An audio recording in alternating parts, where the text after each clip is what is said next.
Erik Fontanez here with Bob Arum. Mr. Arum, one of the things that I wanted to ask you about, and I'm sure you get this type of question pretty regularly, about the UFC, one of boxing's biggest competitors. Erik Fontanez here with Bob Arum.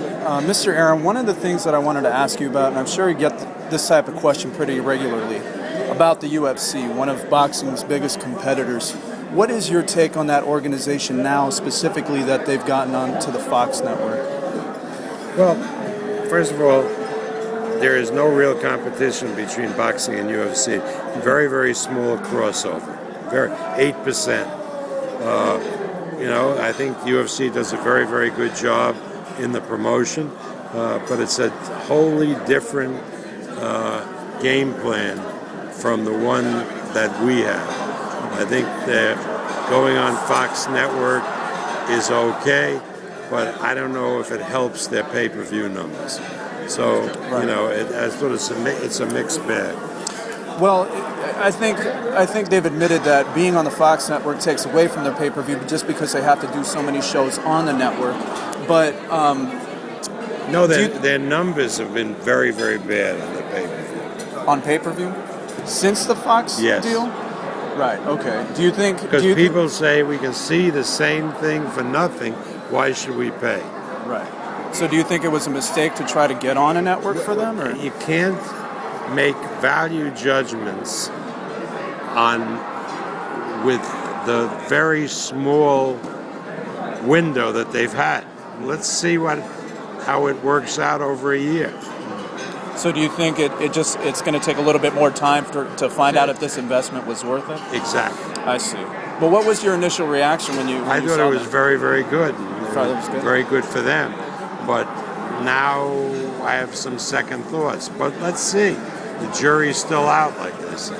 What makes you get second thoughts about this kind of deal? Well, their numbers are really not improving on pay-per-view. Indeed, they're getting worse. And I think these shows are not distinguishing themselves. In other words, pay-per-views or the Fox shows? The pay-per-views are not distinguishing themselves from the Fox shows, from the other show.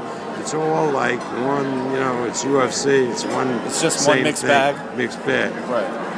The boxing is a different vehicle, and on a Pacquiao fight, we probably do 6 months of their pay-per-views combined.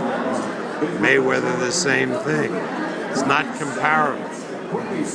And I think one of the things that I think fans of both sports can say is that boxing doesn't have 3 or 4 shows a month, whereas the UFC tries to promote 3 to 4 shows a month. Do you think that maybe they're oversaturating themselves? No, boxing does have more than 3 or 4 shows. I'm talking about larger scale shows. No, they do have more than 3 or 4. HBO will have 2 fights a month. Showtime will have. Those are big shows. But they're different promoters doing the shows, so it gets a lot more variety than UFC, which is the same promoter doing all the shows. But I think from a casual fan perspective, once it's promoted a certain way, they buy into the idea that it is a bigger show, and that other shows that are maybe not promoted as much is a smaller show, or maybe they feel that the fighters on the cards. I don't understand that. I think an HBO show is a bigger show. The Showtime show is a bigger show. Those are big shows. Those get pretty good audiences from HBO. I'm talking non-pay-per-view. Okay. But just to answer the question, the original question, you don't feel they're oversaturating themselves by promoting as many shows as they do a month? No, I don't think they're oversaturated. But again, they have to differentiate the pay-per-view from the regular shows that they do. If you were in their position, how would you differentiate it? By having stars only fight on the pay-per-view. And then maybe second-tier guys fight on the Fox shows? Or? Yeah.